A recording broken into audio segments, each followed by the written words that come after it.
Before po, ang background ko po ay registered nurse at licensed broker. Before po, meron po kaming traditional na business, ang computer shop.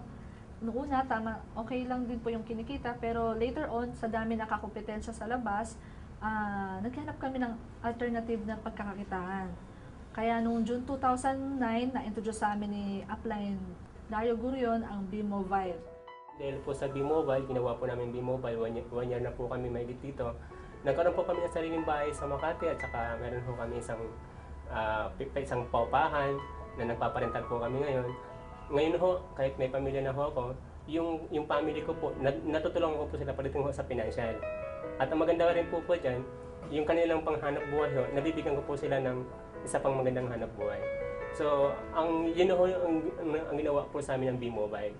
Lumaki po ako sa B-Mobile, kaya po ako lumaki dyan dahil syempre, pag sinishare ko ho itong business ng B-Mobile, sinasabi ko ho kung ano po ang opportunity na meron ho sa B-Mobile na pwede nila po nila makuha, kung ano po yung mga gusto nila makuha para sa pamilya ho nila. At yun nga po, kung halimbawa, kayo ho, no, nakikinig po kayo ngayon dyan, member ka po ng B-Mobile o matagal ka na po member ng B-Mobile, gawin nyo lang ho, tuloy-tuloy nyo lang itong negosyo ng B-Mobile.